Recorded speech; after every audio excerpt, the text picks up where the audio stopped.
Yeah, to me, what is interesting and what I'm really watching for is the good stuff. That's all the underlying documentation to that warrant. So, yes, we got the warrant today. We thought, we're trying to tell the people, don't get too excited. It's going to be pretty basic. And even that itemization list of what they took, boxes of this, folders of that, all the good stuff we want to know. What underlies this entire effort is in those affidavits. That's not something I think that the DOJ will willingly release.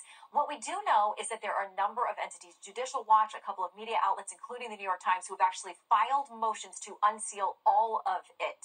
And the judge in this case has given the government until 5 p.m. on Monday to respond to that request. So the judge is at least considering it. And once we get to those things, that will give us much more information about so many gaps that we currently have in the story. Shannon, what do you make of the expansive nature of this probe? I mean, to literally put on the line every single document that existed during the Trump presidency, is there a precedent for this? I mean, this seems like a gargantuan task. Mm-hmm. Yeah, in this case is, as you know, unlike any we've ever seen before in the history of this country. I mean, a raid by federal agents on a former president's residence. There's nothing about this that we can actually compare to anything else because it's first of its kind in so many ways. But because of that reference in the warrant to all of those presidential documents, it takes us back to this argument that there's been with the National Archives about presidential records. The president and his team, meaning the former president and his legal team, have said, we were having negotiations. We thought we were having a good conversation before this raid about those documents. There's a lot to take in here, Shannon. Thank you so much for your expertise, and congratulations again on being named the new host of Fox News Sunday. We'll all be watching when you launch next month. Thanks, have a great show. Thank you, Shannon. For more on what today's warrant actually means, we're now going to turn to Harmeet Dillon. She is a phenomenal attorney and the chairwoman of the Republican National Lawyers Association. Harmeet, thank you so much for joining us. You have been watching this as it has played out, kind of moment by moment. What do you make of these new developments that we've just learned today? Well, what we know that has been confirmed by the search warrant being revealed is that it was extremely broad, like Shannon just pointed out.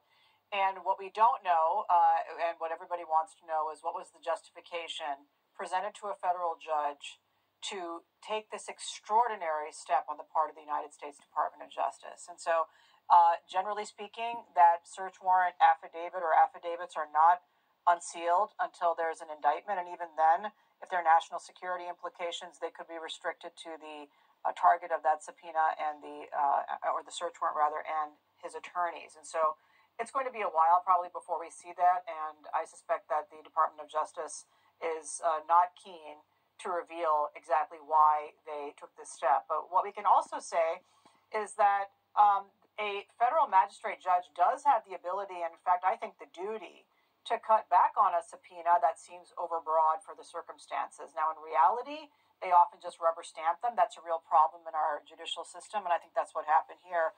And I really am my mind is blown that this can be a justified search of a former president. And so this is deeply troubling for anybody who cares about civil liberties in our country.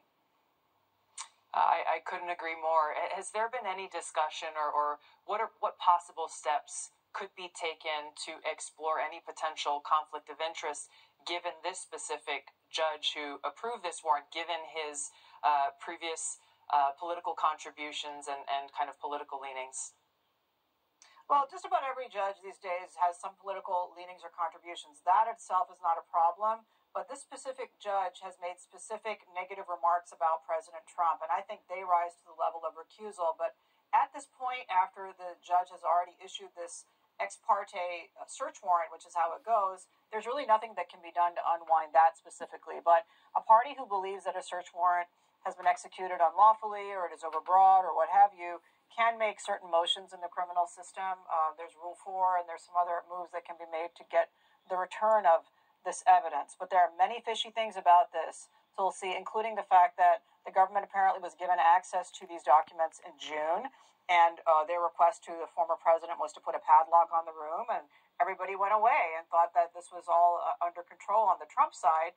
And then suddenly they come in with this sort of librarian-issued SWAT team to take these drastic steps, and I think that is very odd. And what it seems to me, and I'm not changing my view based on seeing the search warrant, this was a massive fishing expedition to see if they could concoct any evidence of anything. That is not how warrants are supposed to work in America, and that should outrage every civil libertarian. Yeah, I couldn't agree more. This is about so much more than whether or not people support Trump or against Trump. This is something that is directly connected to every one of our civil liberties. Thank you so much, Harmeet. I really appreciate your analysis, as always. Thank you. Now, legal analysts quickly noted after the warrants released today that it was essentially impossible for Donald Trump to have classified documents at Mar-a-Lago.